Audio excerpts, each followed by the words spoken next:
Ladies and gentlemen,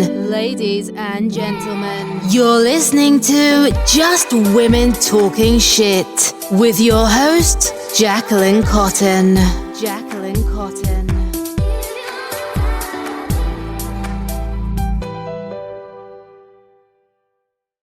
Hi, Jacquelynn here. I know it's been a minute, but I'm back. And this episode today is going to bring up some emotions for me because when I recorded it, I was on a really good high. I was at the top of my weight loss game. The medicine that I was taking made it so that I had no desire for alcohol whatsoever, and a lot's changed since then. I was on Zepbound for weight loss last year going into this year, and in February I had a BMI that was so low that I no longer needed it. And then in the months coming up, with it being summer and my appetite being a lot better, I found myself in this cycle of I think I can drink again. And long story short, considering today's episode is about being sober curious, facing sobriety, when I recorded this episode with Leanna, I thought that I was golden. I was like, I'm never going to have this problem again. But the truth is that these past few months, I've had a new trouble with alcohol again. And it's not something that's like I drink every day or I have to drink to get through the day or anything like that. But I found myself, even with all the wisdom and everything I'm about to say in this episode that honestly makes me feel like a fucking hypocrite, that I thought I knew myself so that I would know my limits. And what I found these past few months is that when going out with friends, the pressure of, have another glass of wine, or I'm trying to keep up with these people, and I found myself in the same trap of feeling like I have to drink when I'm out, and my husband likes to drink, and so I need to drink. And the truth of the matter is that when I drink a lot, I'm not a good person. Simply put, I'm not a good person. I get violent. I black out. So I'm very much just a 1 or 2 beers with fajitas type of gal if I'm going to drink. Or we can share a bottle of wine and eat some cheese and sit at home and listen to music or watch a movie, a rom-com or something kind of gal. But I say this because I don't want to build shame around the fact that I've had really bad experiences and I've hurt a lot of people when I'm drinking, because I know that's not me. To the core, that's not me. It brings out a lot of darkness that's within me, but I've got to not build shame around it because I royally fuck up when I drink. And I think that what's more important is to know and be honest with myself that I don't like who I am when I drink too much. And so knowing my limits and being able to own up to the fact that when I do that and I put myself in that situation, that I've got to be able to take responsibility for everything that happens, even when I don't remember it. So I've had these moments the past few months. I've had 2 or 3 of them. And my husband, God, oh my God, I've never seen somebody more supportive, and I just feel so undeserving of love lately. But these drinking escapades really escalated to moments that I can't take back, to things I said that I can't take back. And I've got a lot of guilt, and it's something I'm working through, and I've abstained from social media, and I've really been working on this behind the scenes. And it's just one of those things that it comes into your life and you're like, what the fuck? I know better than this. And then there's this whole vicious cycle of guilt and shame and just like, when are you going to be a better person? I thought you knew better. And it just creates this perpetual cycle. And so I'm like, I've been working through that. And what I've realized is that this getting to know myself and finding myself and thinking I can do things that I know I can't do and learning how to be more responsible is, it's not a linear phase. It's a loop. It's like a circle, and I'm going to revisit things, and you're going to revisit things, and you're going to make mistakes that maybe you thought you wouldn't make because you've already made those mistakes. And it's how you navigate through those things and how you really show up and let the people know if you've hurt somebody. I've hurt my husband, and honestly, I've hurt, I guess, the idea that my kids have of me. And these weren't things that I did in front of them. It's just things that they've heard or things I've had to tell them and come forward about because when you do stupid shit and there's physical evidence left behind, and I'm not somebody that's going to lie to them. And so my husband has been loving me through this. And everyone knows that I've had a recent diagnosis of being bipolar. And some people want to use that against me. And some people have retracted from me and think that they can't trust me or that I'm this violent person all the time. But it's been learning my triggers. It's been figuring out what I can and can't do, being able to tell the warning signs, the signals, the being honest with myself. But what I'm really struggling with is giving myself the grace. And I think that if my husband and my children didn't give me such grace and just let me know that, like, you're human and you fucked up, but I don't know that I would be able to work through it, essentially, because of the guilt and the ruminating and the, God, Jacquelynn, you really fucked up and you fucked up again. And so I just wanted to say all this because, to be honest, if you are in my life and you hear this episode and you've seen me drinking, out having a margarita or out having a beer or something like that, or I've posted in my stories and then you hear this episode, I feel like you might be like, oh, she's a liar, she's a hypocrite. And I just want to be fully transparent that when I recorded this episode, I was 100% sober from alcohol. And my relationship with alcohol since then has expanded, I guess. But that I think I revisited these mistakes to know for good that I'm done. I'm done with making these kinds of mistakes, putting myself in these situations, because I have so much to lose. I have so much to risk. And to be without my husband, if he were to divorce me, or to be without my kids or my stepkids, it feels like 1,000 knives going into my heart. And I think that if you're struggling with alcohol addiction or substance abuse and you hear this and your relationships very iffy, they're touch and go, and deep down that you're contributing to this because you have an addiction, I just think that it's really important that if you're listening to this episode, to, one, give yourself grace, but two, to be honest with yourself and just seek help, whether that be licensed professional, therapists, psychologists, go to some kind of counseling, whether it's inpatient, whether it's outpatient care. Just be accepting enough and loving enough of yourself to know that it's okay to admit that you have a problem, or that when you use these substances or drink alcohol that you're not the same person.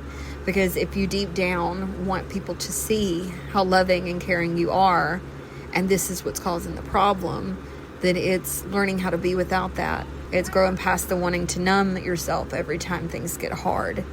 And I've found myself making these mistakes. And so here we go. Yes, sir. I had to share all of that with you. So now I feel better. Before I play this episode for you, I think that my guest today is going to open your eyes to what it's like being sober curious or seeking a path to sobriety.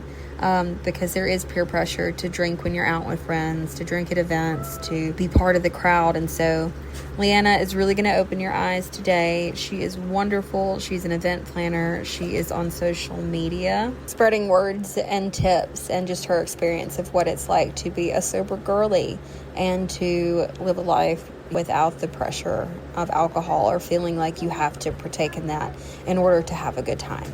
So without further ado, from Leanna, Sips on Gratitude. Leanna is a community organizer and the author of the Sipping on Gratitude blog. She's dedicated to helping fellow ex-party girls thrive in retirement by providing resources on manifestation, mindset, and personal growth. Through the Grateful Sips Social Club, she cultivates meaningful community experiences, both virtual and in real life, that inspire connection and transformation. Ladies and gentlemen, you're listening to Just Women Talking Shit with your host, Jacquelynn Cotton.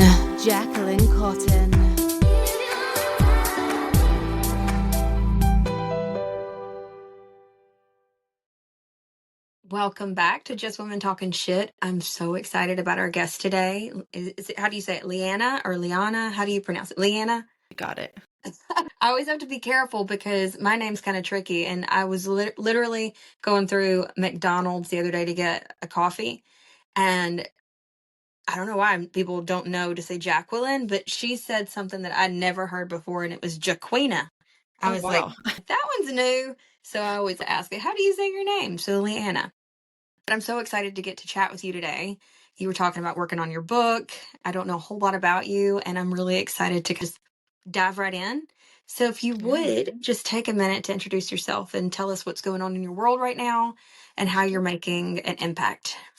Sure. I'm excited to be here too. I listened to a few of your episodes and I love how organic your conversations are. So I Oh, think yay. this will be fun. I call myself an retired party girl turned event planner and blogger. So I primarily work in events and I do corporate brand activations and corporate events, but I started having this passion for the sober curious space and movement, which I can share maybe a bit more about my story later. But I just started blogging online about sober curiosity, and eventually that kind of grew into me wanting to combine my two passions of events, but also sober curiousness. And so now I run events for sober curious women, both virtually and in person in Toronto, which is usually where I'm based. Right now I'm in Austin, but that's another story. And I blog about sober curiosity. I'm currently working on a book, so nowhere near ready to put out into the universe just yet, but I am working on one. I have workshops. I have a 30-day alcohol-free challenge, and that's about the gist of it. So super cool. It sounds like you're doing a lot and you're making a really big impact whenever it comes to being sober. What do you consider that? Because, and I say that because I see people say, I'm sober curious, and my mind goes to, oh, alcohol. But is Mhm. that entail other things as well? For instance, I'm a medicinal cannabis patient. Mhm. And so I'm always curious about this. I'm an ex-alcoholic.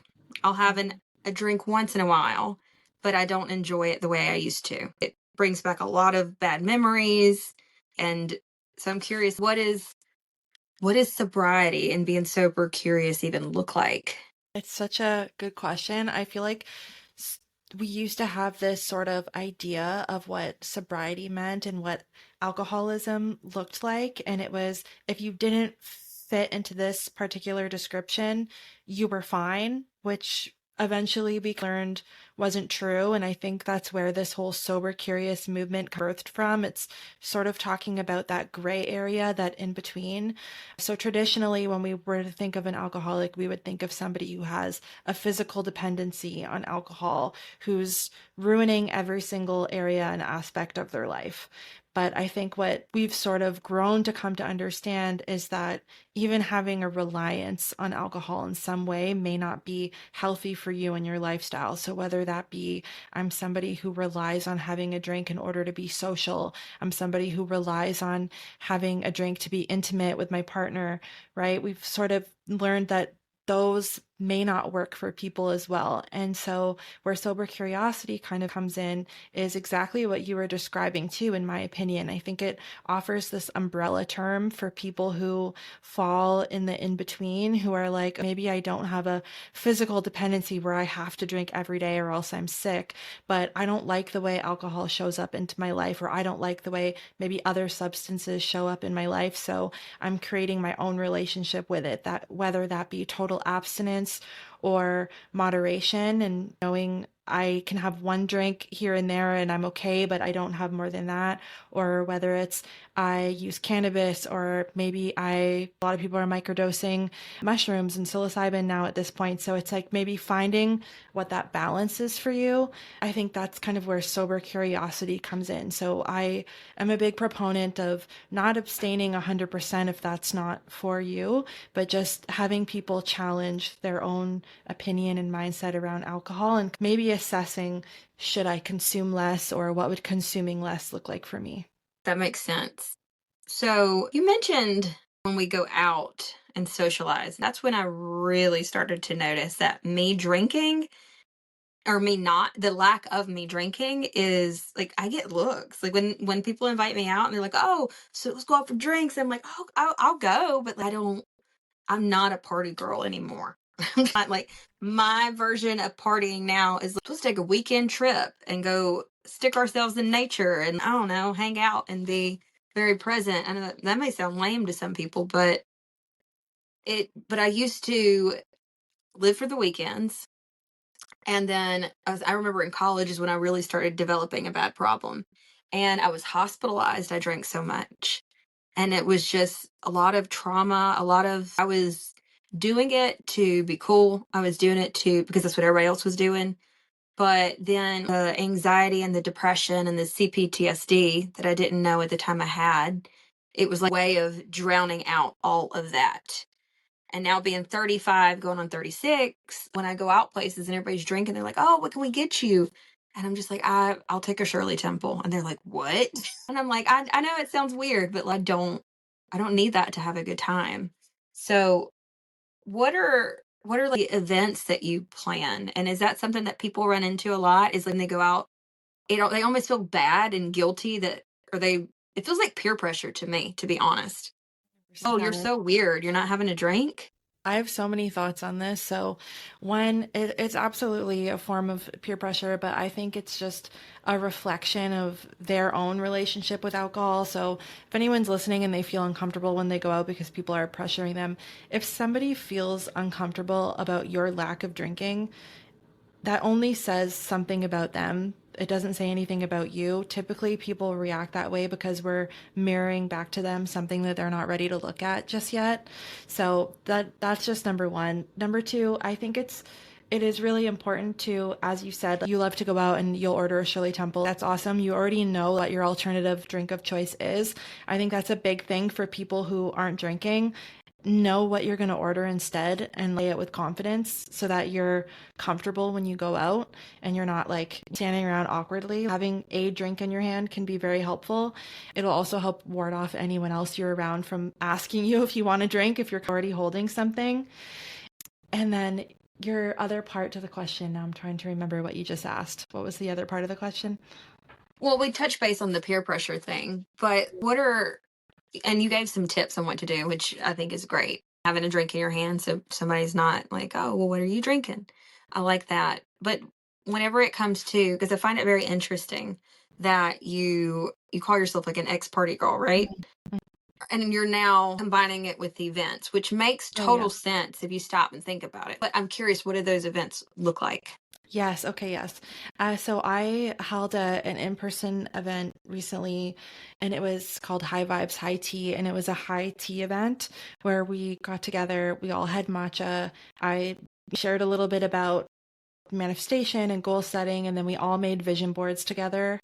Some other events that I do virtually might just be like a workshop. I held a gratitude circle recently, which is where we literally just got together and talked about things that were going well in our life and celebrated each other. So I think it can just look like anything that is centering community, connection, other activities outside of alcohol. And that is one of the biggest things I found for me when I stopped partying as much was the lack of friendship and connection. And then obviously the other side of it is the shame and guilt and all the emotions that start coming up that we used to suppress when we were drinking. But a big part of it is the lack of connection and going out because a lot of us put our entire social lives into going out for drinks and drinking. And a big piece of that is we were searching for connections over a shared interest of drinking, and we were not really seeking connections over our shared values. So if you're hanging out with people and the only time you see them is when you're both drinking, what happens when you no longer like to drink, right? Those friendships kind of fizzle out because you didn't connect you didn't connect over anything else.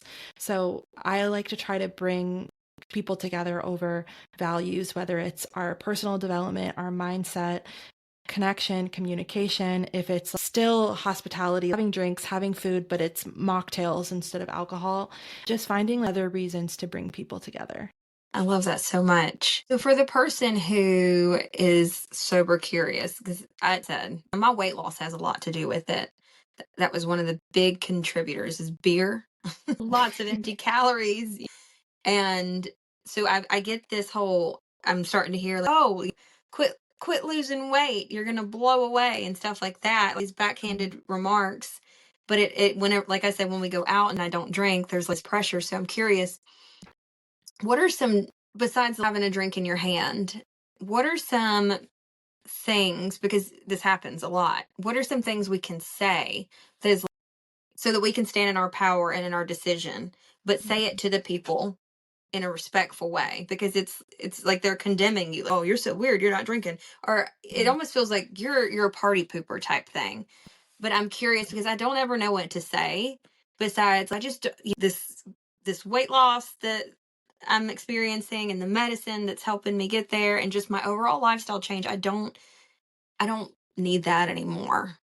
Yeah. But I run out of things to say whenever Yeah. somebody is thinking it's weird. So what is a respectful thing we could say without Mm. feeling, and I think the word is intimidated. That's a good question. It's hard to say because it's so different for everybody. I think the biggest thing is just having confidence in your decision and confidence in what you're saying. But there's always going to be those people that keep pushing. And it's just what I said before. If somebody is pushing like that, it's likely because they feel uncomfortable about their own drinking. And that's why they're doing that to you. But I find if you just with confidence say, I'm not drinking or I don't drink, instead of saying, oh, I'm just not drinking right now, or I'm doing this because of this, it opens up more room for questioning and poking rather than just very firmly from the beginning saying, I don't drink alcohol, that's my choice. If you like to drink, that's your choice, right? And just shutting it down.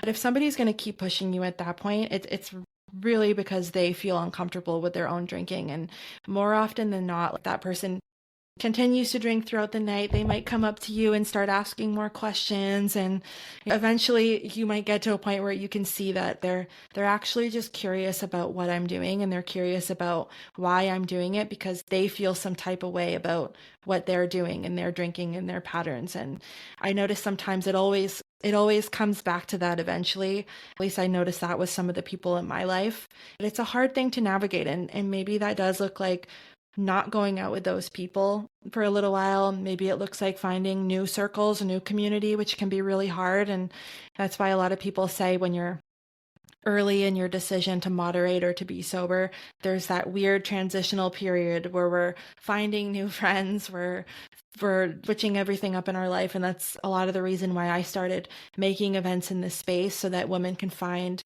other women who are feeling the same way and not be met with that resistance and that pushback. Very nice, very cool.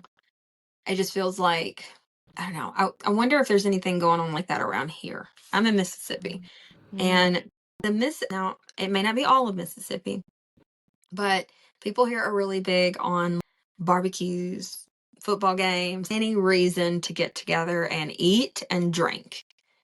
But I don't feel like I've seen very much going on here. Do you have any, I guess, what do we look for in our area to see if there's anything like this going on? I'm in Texas right now. I'm here just for the winter, and they've got a similar kind of vibe, it sounds like, Oh, really? very barbecue, outdoor hangouts. I'm loving it personally. But I think the internet is so helpful for this. You could go on Instagram and just search your location and keyword. So if you were to search your city and sober or sober curious, you're probably going to find either creators, you could find other people that you could be friends with. You might be able to find things that are different events and activities that are going on. And then also it's just finding recreational activities. So maybe if you like sports, finding a local sports league. And sometimes these people might go out for a drink after a game, but they're not likely drinking when they're playing baseball or softball or football, whatever it is. And book clubs are really good for that sort of thing too. So maybe it's just about finding activities that don't revolve around drinking and connecting with those people. And then searching that keyword in your location on social is really helpful. You'll most likely find creators in that space or just anyone online who's talking about that sort of thing. And you can form your own community. How long have you been sober or sober curious? It has been 5 or 6 years. So I quit binge drinking back around sometime between 2019 to 2020. And I say quit, but really I was still doing it maybe once every couple months, but I really narrowed it down. And then I quit it for good in 2020. So it's been like 5 years. And I'm in the same position. I might have a single drink once every couple months or every last time I had a drink was I had a small glass of this Guinness punch at Christmas. My family's part Jamaican and they make this Jamaicans make this certain kind of punch at Christmas time. So I had like a small amount of it and that's the last time I had a drink. But in terms of like drinking regularly and binge drinking, it's been 5 years. And may I ask what prompted that? Did you have a line in the sand moment or like rock bottom or anything like that? For sure. I was just drinking very heavily from when I was maybe 14 until almost 30. I was 29 years old. And I was drinking 3 to 5 nights a week to the point of blacking out. There was no just drinking casually. I'm drinking to forget my name basically every single time. And I don't know. I think I just sort of got tired of it. I had this moment one night when I was out where I just had this thought, and I don't know if it's like God, universe, whatever you believe in, but just this thought of like, if I keep behaving this way and drinking this way, I will eventually die. It's not sustainable. I was just in a lot of unsafe environments, hanging around with people who were not good for me. I'm at after hours till noon the next day. It was just really chaotic. And I ended up going through a really bad breakup around 2019 where my partner was also my best friend of 5, 6 years before we started dating. And when we broke up, I lost 90% of my friend group. I just lost my entire world at the same time. And it was maybe a week after that breakup that I went out and I got blackout drunk again. And the depression was just so much worse the next day that I was like, I can't do this anymore. I was just over it. So I, of all things, found this carousel post on Instagram with a 30-day self-care challenge. And so I was just like, I'm going to do this challenge and try to feel better about my life. And I did that. And it just felt really good to do other things like yoga and meditation and eating healthier and just doing other things that were good for me. And that's kind of what set me off on this path. And from that point, I would say I drank very rarely, but I still had moments where I would drink heavily. And that kind of moment in 2020 where I quit for good. So this is a year later, I had met who's now my husband, but at the time we were just dating and we were very early on in our relationship and he had never seen me even get drunk before because at this point I wasn't really drinking. And I invited him over to my parents' house for my mom's birthday and it was his first time meeting extended family and I got blackout drunk. And the next day he just lovingly said to me, I'd never seen you that way and you weren't acting like yourself and I didn't feel safe with you. And it was just this approach, I guess, in the way that he was saying it to me. He wasn't judging me. He wasn't trying to shame me. It was like he was talking to me with love and also just that stark reality of somebody saying you are two completely different people when you get that drunk versus when I'm with you sober and I don't feel safe with you, that just made me quit for good. So from that moment on, I haven't had more than half a drink in one single night. Isn't it wild what alcohol does to you? Mm. I toy with that whole, you say things when you're drunk and then you go back and you're like, oh, well, I didn't mean that. So some people think that, oh, the real you comes out, but I don't know if I agree with that. I just remember they're Dr. Jekyll and Mr. Hyde is two completely different people. Like I'm a different person when I get that drunk and I don't like it. And I don't like waking up feeling like what did I do? What did I say? Who did I hurt? It's a shitty feeling. So the way he 100%. approached you, that's such a, because most people would just be like, dude. I remember my daughter's dad, he and I, when we got together, we would drink. That was all we did. I was already drinking, but we would drink, smoke some weed. That's when I started smoking weed, really like getting into it. And I would become a different person, but I would push myself to that limit of blackout. And I just remember at some point, he made me so mad. Now he was very, let's go back and say, he was very manipulative and was doing other things that I didn't know about, hard drugs. But I loved him so much that when he didn't do it in that way, that loving way. But I remember him saying, because I went to put hands on him and I slapped him. And I just remember him saying, look, I love you, but if you ever fucking do that again, I'm out. And it was just that, oh, somebody calling me out and making me feel like I was going to lose something, I think is what it did it for me. Now, and shortly after that, I got knocked up. So I can't drink with a baby anyway. So I had a good 9-10 months to think about it. And I've had some slip ups, I think, since having her. She turned 12 yesterday. But I just look back and I feel bad for the things that I put people through when I was in those states of mind. But at the same time, part of me is glad that I've already been through that, because now my later years, the people who really matter, I'm not saying that he didn't matter, but the people and the relationships and the things that are worth really working for, I feel like I don't have to worry about that being a problem anymore. So hearing your story makes me think about that kind of moment for me right before becoming a mother. That was my moment. But what do you have to say to the person who somebody's coming to mind? I'm not going to say his or her name, but somebody that I know, that I care about, who I know is that type of person who hates their job, lives for the weekends, and then every time I talk to this person, if it's on the weekend, I know this person's getting shit faced. That's what they do every weekend. They come to the gym on Friday. By Friday night, they're getting shit faced. Saturday, Sunday, won't come to the gym on Monday type thing. And they were just upfront with me. I'm drinking on the weekends. I don't remember anything. But there's a part of me that sees such good in this person and sees such fucking potential in this person, but they can't get out of their own way. They're so addicted to that. That's what we do in the weekends culture, because that's such a thing here. And you being in Texas, the barbecue, the drinks. I love the whole atmosphere of it, but I don't like how people ride on the drinking part of it. So I'm curious, to the person who is like kind of tinkering on the line of, well, am I sober curious? Do I need alcohol?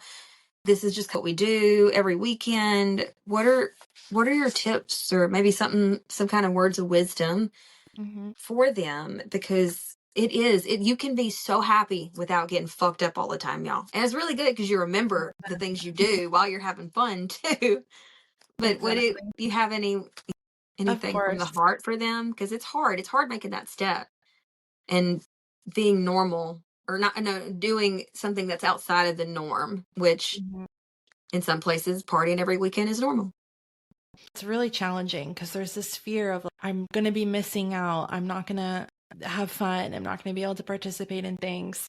And I think it's a little bit of a mindset shift in that, when it comes to that, rather than thinking of what I'm going to miss out on, just think about, I'm not missing out. I get to be present for these situations. So I get to go to these events and actually remember them. I like to say that now I'm making memories instead of losing them. You're now going to actually be able to remember the things that you're experiencing. Other tips around this is, one, just think about how alcohol is showing up in your life, and think about who you want to be and if those two things are aligning. And at the end of the day, nobody can make that decision for you. Nobody can change that for you. It's something that you have to reflect on in your own self. So ask yourself, why do I drink? Why am I drinking to the point of blackout? What am I trying to escape? Who am I trying to become? For me, it was, I'm very quiet. I'm very shy. I'm introverted. Alcohol to me was a way to come out of my shell and be more out there, but to my detriment, because I was being way too reckless and over the top, right? So it's like how alcohol in some way does help us. So it's kind of identifying, why am I drinking to this point? What am I getting out of it? And can you be brave enough to try to step into that or experience that sober? Because it's so freeing to think. I had this huge fear around speaking up and being myself and being outgoing. Alcohol is just hitting you in some way. But it's not allowing you to step into your full potential by expressing that part of yourself sober, right? So think about how much freedom you're going to have doing that sober. And then to your point about it, people saying that how you behave drunk is how you actually are. I don't agree with that either.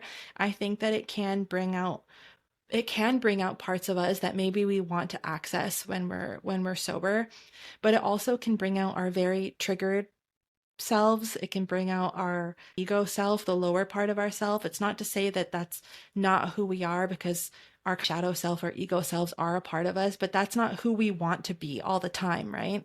So it's like, do you really want to identify with that part of you, or do you want to identify with a more fulfilled, actualized, embodied version of yourself? So really it's just a lot of deep emotional work. It's a lot of mindset work.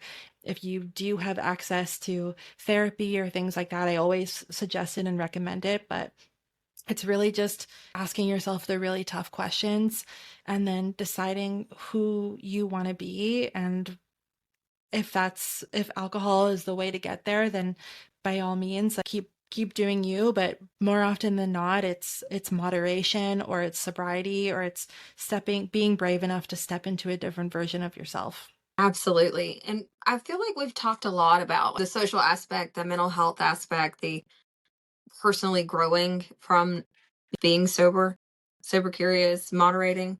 But now this is just from my physical fitness journey and my body telling me when I do drink, because I get headaches, and I can just have a beer and I'll have a headache. And now I know that's because I don't drink often anymore, but we haven't touched base on like any of the physical damage that it's actually doing to your body.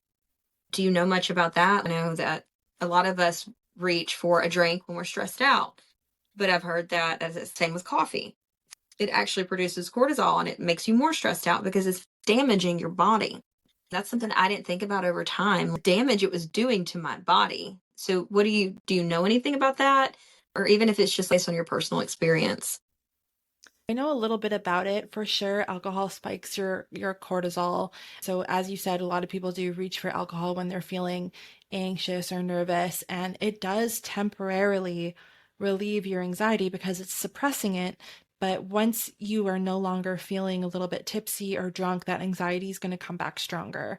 And then that's how people end up in the cycle of gotta have another drink, or you have to drink more each time because you're always chasing that feeling, right? And then you end up needing to drink more and more every time. But the other thing about alcohol is it disrupts your sleep. So if I used to think that because I was getting blackout drunk, I'm like passing out cold and I'm able to sleep, like I'm having a good sleep, because I have trouble sleeping sometimes, but you're actually not getting a restful sleep because your brain is never able to reach REM state. Your brain actually stays awake and active, even just with one alcoholic beverage.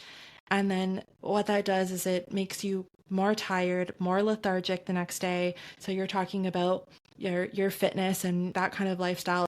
That is not as easy to do when you're somebody who's drinking all the time. Maybe you have the discipline and you're going to the gym still, and that's great, but I'm sure on some level they know that they're not performing to their fullest potential because they feel lethargic, they feel anxious, they're feeling all of these things.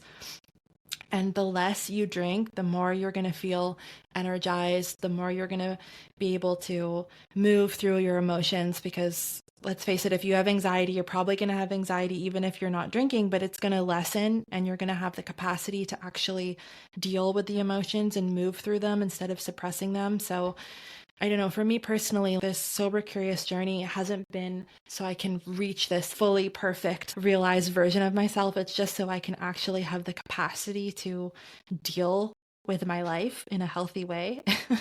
But you do get all those other benefits of less anxiety, more energy. Your body is able to process things better because there's the more obvious things like liver health and heart health. The more you're drinking, those things are damaged. Your liver can't clean your body properly and filter things properly because it's so busy just processing the alcohol. So you will definitely see health benefits if moderation is something that you consider. Now, not to mention all the money y'all can save, y'all. I don't know what booze are running these days, but I know that just the economy in general right now, everything's so expensive, Mm-hmm. which I guess is why people drink, because everybody's so stressed out because the world feels like it's a dumpster fire right now. But that's where my mind goes too. Mm-hmm. The transactions. There's no telling how much I've spent on alcohol. And the But cocktails these days are like $15-$20 sometimes oh my at god, certain bars. so are the mocktails. Yeah. What? Yeah. Like what? You're gonna penalize me for not having alcohol? I just want some damn juice. And Yeah. I just want it to be pretty. So one thing that when you were saying that about the sleep, My husband is big on a glass of Maker's Mark before bed. And he is convinced that it helps him sleep, or that it's going to help him get to sleep. And after hearing that, I totally disagree, because for instance, today, I don't know if he had any last night. Maybe he didn't last night, but he always wakes up tired. He's like, I didn't sleep. I can't sleep. It's because Okay. alcohol's it's a depressant, so it does slow us down. It makes you feel more lethargic. So there's this idea that I'm gonna have a better sleep because after the end of a night of drinking, you feel so physically tired that you just pass out, but your brain stays active all night, even with just one alcoholic beverage. So that's why you'll wake up feeling dysregulated and tired, and then also any emotions that you were suppressing the night before are going to come back tenfold, which just is a lot. No, that makes sense. Well, I think we should talk about what you've got coming up. I know you mentioned you're working on your book. Mhm. What is this book going to be about? And then if we can talk a little bit about how people can find you, reach you, and work with you. Sure. So I don't know. Anyone who's maybe tried to write a book probably knows and changed the idea of it 8 million times. So right now, it's at the heart of it is a personal growth book, and it's partially about my journey, but also shares a lot of and tips and resources for people to move forward. And it's using things like gratitude and personal development and manifestation to kind of your life forward. Like tidbits about my journey from binge drinking to living sober curiously. In terms of where people can find me, my Instagram is probably the best place. It's Leanna Sips on Gratitude.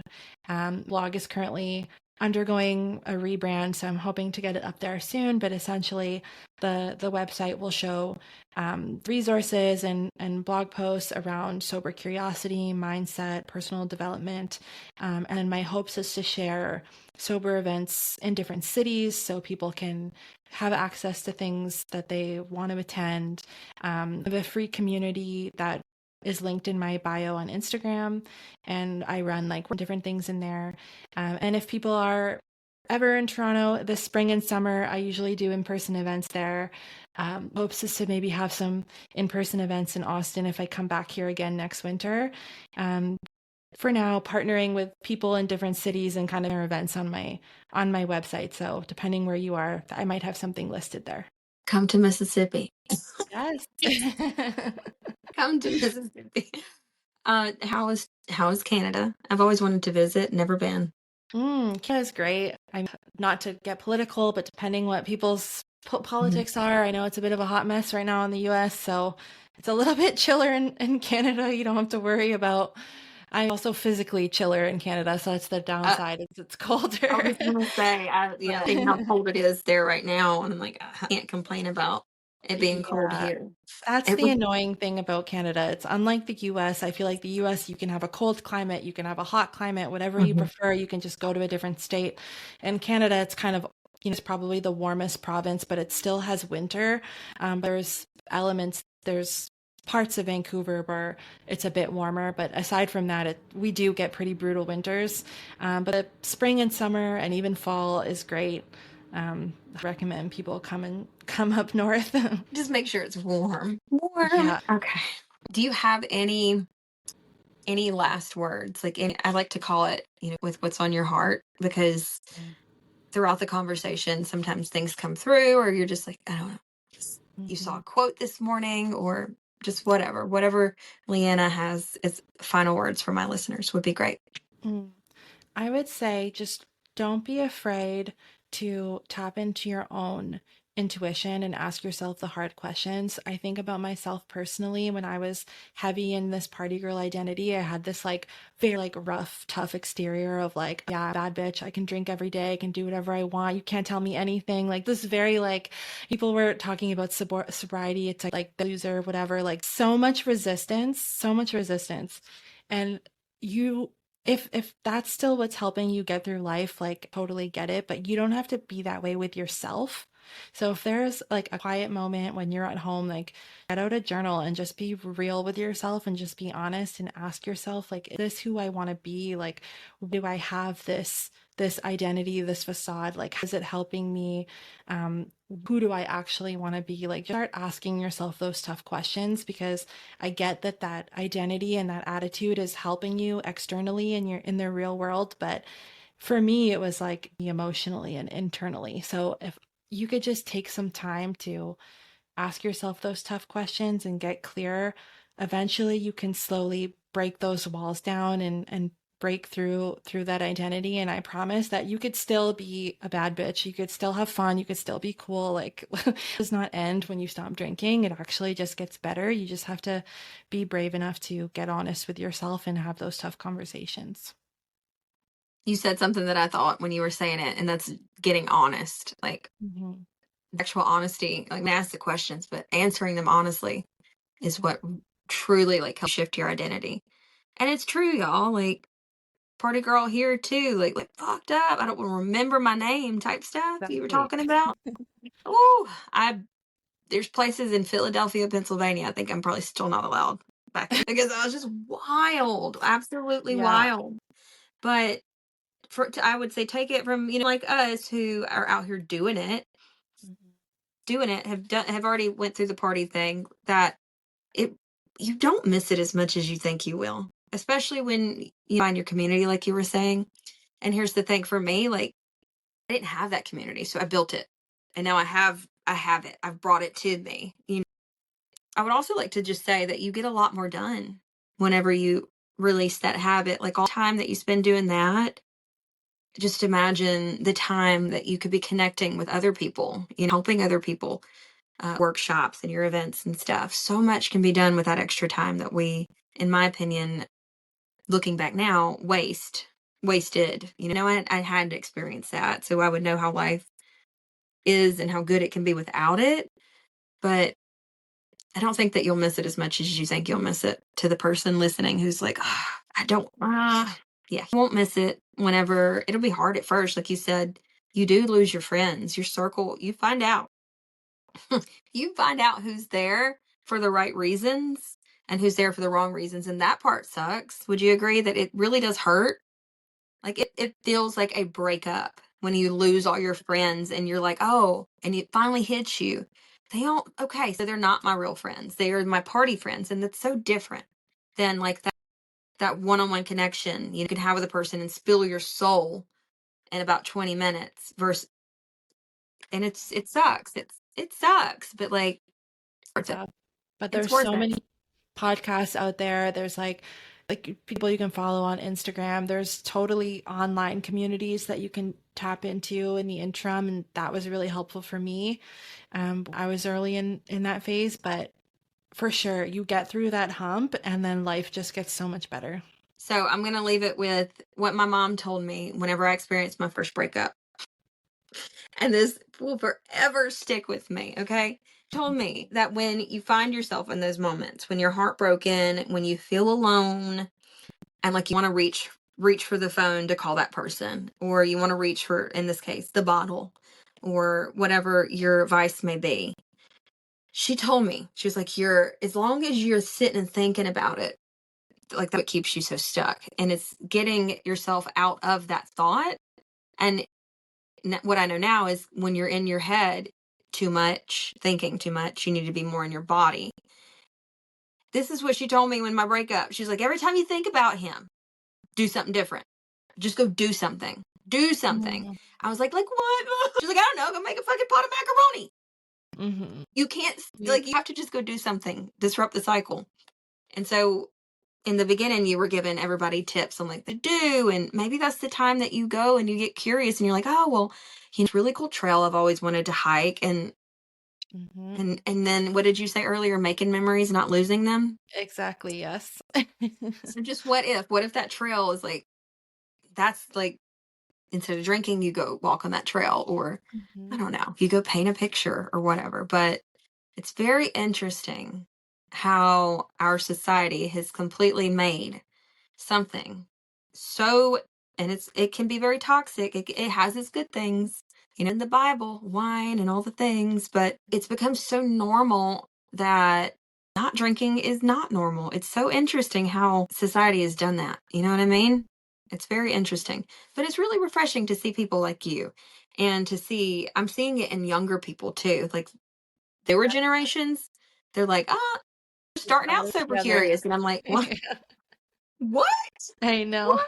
It's weird. I'm like, what are these kids doing? What are y'all doing for fun? It's weird. But maybe people like you and other people who are raising the awareness are actually making a difference. It seems like you are. I'm doing amazing work, woman.